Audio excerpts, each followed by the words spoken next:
तो मैंने कल आपको फर्स्ट एड का कंसेप्ट दिया था पिछली वीडियो में। तो फर्स्ट एड में हमने ये डिस्कस किया था कि the immediate relief given to the injured person so that he or she survives and reaches hospital, so that further treatment is initiated. That is first aid. So first aid is very important part of this whole treatment process. अगर patient बचेगा ही नहीं, रास्ते में ही मर गया, घर में ही मर गया, हॉस्पिटल पहुंचा ही नहीं, तो डॉक्टर उसका क्या ट्रीटमेंट करेंगे। इसलिए फर्स्ट एड के बारे में हमने बताया था। इसका जिन लोगों को इंटरेस्ट होगा, काफ़ी डिटेल जो है इसमें आगे जो है आजकल अवेलेबल है, सर्च भी मारेंगे आप। डिफरेंट जो हमारी इंजरीज़ हैं उसके लिए डिफरेंट फर्स्ट एड के मेथड्स हैं। स्काउट्स एंड गाइड्स में भी बताते हैं, एनसीसी में भी बताते हैं, वैसे भी हेल्थ वाले भी बताते हैं कि जैसे इलेक्ट्रिक शॉक लगे तो उसको कौन सी फर्स्ट एड देते हैं। किसी की बोन फ्रैक्चर हो गई है, जॉइंट डिसलोकेशन हो गया है, मसल क्रैम्प हो गया है, शॉक लग गया है, किसी ने पॉइजन खा लिया है, कुछ ऐसी चीज़ें हैं जो जिनके लिए इमीडिएट जो है हमें फर्स्ट एड देने पड़ती है और उसके बाद उसको हॉस्पिटल कैरी किया जाता है। अब है heat stroke. It is a dangerous high core body temperature that is caused by the shut down of hypothalamus. हमारे बॉडी में एक ग्लैंड होता है जिसको हाइपोथैलेमस कहते हैं। आप ये मान के चलिए जैसे एक गाड़ी है, गाड़ी में एक कूलेंट लगा होता है, कूलर लगा होता है। जब गाड़ी गर्म होती है तो वही कूलेंट उसको थोड़ा सा ठंडा करते रहते हैं। हमारे बॉडी भी एक गाड़ी है और इसमें कूलेंट जो है वो हाइपोथैलेमस है। जैसे हमारा इंजन गर्म होता है वो हाइपोथैलेमस उसको कूल करते रहता है। लेकिन अब क्या होता है, कभी कभी गाड़ी में कूलेंट ख़त्म हो जाता है या कूलेंट काम नहीं कर रहा है, उस वक्त गाड़ी गर्म हो जाती है और इंजन ब्लॉक हो जाता है, वो गाड़ी चलना बंद कर देती है।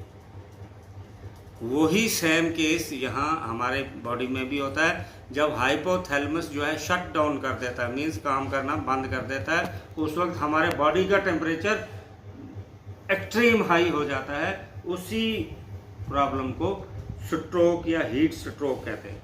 हीट स्ट्रोक कैसे हमें, जैसे आजकल गर्मी का मौसम है, ज़्यादा गर्मी में अगर बाहर जाएंगे तो हीट स्ट्रोक होने के बहुत चांसेस होते हैं। खासकर जो गर्म खिते हैं, जो गर्म इलाके हैं, वहाँ पर अगर सिर नंगे आप बाहर जाते हैं दोपहर को खासकर, तो हीट स्ट्रोक होने का बहुत खतरा होता है। अब what are the symptoms of heat stroke. मैं बिलीव करता हूँ कि आपको हीट स्ट्रोक समझ आ गया। जब हमारे बॉडी का हाइपोथैलेमस जो ग्लैंड है वो शट डाउन कर देता है, और शट डाउन करने से हमारा जो नेचुरल कूलिंग होता है, हमें गर्मी लगती है, पसीना आता है, फिर हमारे बॉडी का टेम्परेचर डाउन हो जाता है। लेकिन वो हाइपोथैलेमस हमें कूलेंट का काम करता है। लेकिन जब हाइपोथैलेमस जो है वो स्ट्राइक पे चला गया, उसने जो है अपना काम करना बंद कर दिया, तो उस वक्त बॉडी का टेम्परेचर जो है वो राइज कर देता है। उसी को हीट स्ट्रोक कहते हैं। सिम्टम्स क्या हैं? बॉडी का टेम्परेचर बढ़ जाता है, पसीना जो है मामूली सा आएगा। अभी मैंने बताया पसीना आएगा, स्वेटिंग होगी तो बॉडी का टेम्परेचर डाउन हो जाता है। आपने देखा होगा कभी किसी को बुखार हो या फीवर हो तो उसको कोई टिक्की दी जाती है, उसको बोलते हैं चादर लेके सो जाना, फैन नहीं लगाना, और रीज़न क्या होता है, उसके बाद उसको पसीना चलता है।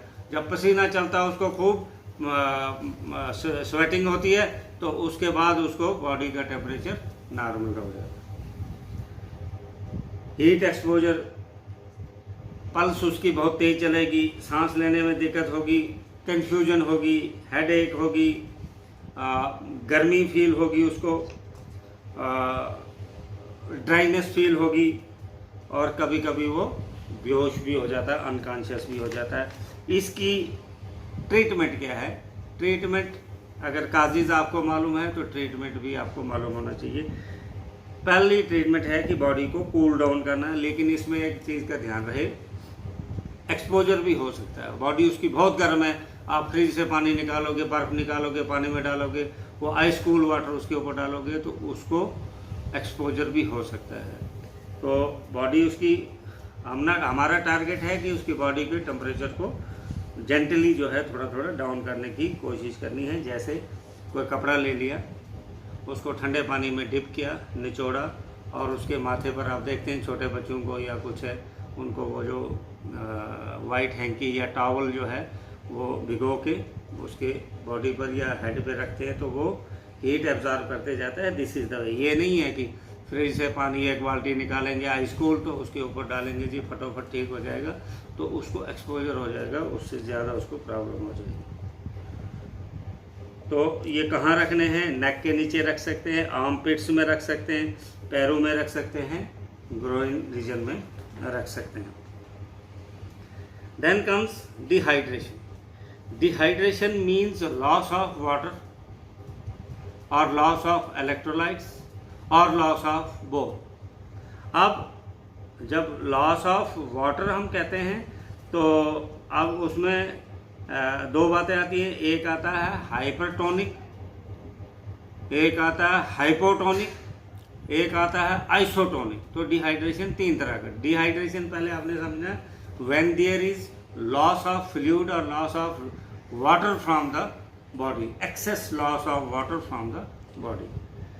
बहुत ज़्यादा पसीना निकल गया, बहुत ज़्यादा बाथरूम आ गया, बहुत ज़्यादा रेस्पिरेशन से हाँ वाटर लॉस हो गया बॉडी में और इनटेक नहीं हुआ, रिकवर नहीं हुआ, या कभी डायरिया हो जाता है, उसको डाइसेंट्री भी लगी हुई है, वॉमिटिंग भी लगी हुई है, तो सारा लिक्विड उसके बॉडी से जो है ख़त्म हो गया। तो उस वक्त उसको एक कंडीशन आ जाती है जब ब्लड जो है वो आर्टरीज एंड वेन्स में सर्कुलेट नहीं कर पाता है, उसको बोलते हैं डिहाइड्रेशन। और बड़ी नामराद बीमारी है ये, खासकर स्पोर्ट्स पर्सन, छोटे बच्चे जो हैं इनमें बड़ा चांसेस होते हैं, और ख़ासकर उन लोगों में जो पानी कम पीते हैं और उनको अगर डिहाइड्रेशन हो गया तो बड़ी डेंजरस कंडीशन हो जाती है। डिहाइड्रेशन मैंने बताया आपको तीन तरह का होता है, हाइपोटोनिक, हाइपरटोनिक और आइसोटोनिक। एक में लॉस ऑफ वाटर है, एक में लॉस ऑफ इलेक्ट्रोलाइट्स है, एक में दोनों हैं, लॉस ऑफ इलेक्ट्रोलाइट